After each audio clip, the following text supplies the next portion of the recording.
புரட்சி என்றால் என்ன அப்படின்னு உங்க வயதில் இருந்த ஒரு புரட்சியாளன் 22 வயசுல நாட்டின் விடுதலைக்கு தூக்கு கயிறுல தொங்கி மூச்சை விட்ட புரட்சியாளன் பகத்சிங் கிட்ட கேட்கிறாங்க. 22 வயசுக்குள்ள அவளை எவ்வளவு முதிர்ச்சியா சிந்திச்சிருக்காங்க.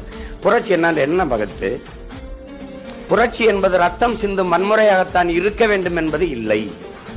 அது துப்பாக்கி தோட்டாக்களை தொழுவதும் இல்லை. புரட்சியில் தனிநபர்கள் வஞ்சம் தீர்த்து கொள்ள வாய்ப்பே இல்லை. பிறகு எதுதான் புரட்சி? வெளிப்படையாகவே அநீதிகளால் கட்டமைக்கப்பட்ட சமூகத்தை தகர்த்து முற்றுமுழுதாக புதிய ஒரு சமூகம் படைப்பதான் புரட்சிங்கிறான். இப்ப அப்படிப்பட்ட ஒரு சமூகத்தை படைக்கணும். எது? ஊழல், லஞ்சம், பசி, பஞ்சம், கொலை, கொள்ளை, சாதிய இழிவு, தீண்டாமை, அடக்குமுறை, ஒடுக்குமுறை, மது, மத போதை, பாலியல் வன்கொடுமை, பெண்ணிய அடிமைத்தனம் ஏதுமில்லாத புதிய ஒரு தேசத்தை படைக்கணும். அது யார் செய்யுது?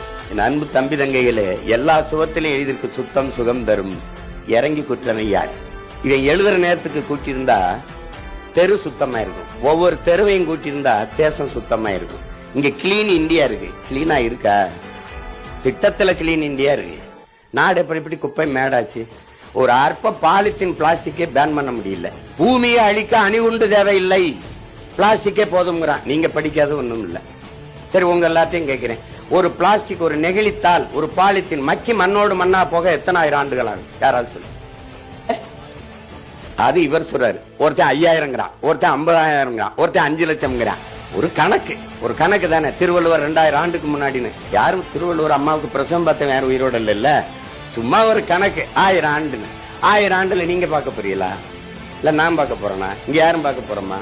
அப்போ இங்க எப்படி ஒரு அறிவு சமூகம் அழிவு சமூகமா மாறிக்கொண்டே போறது பாரு. Download ShareChat.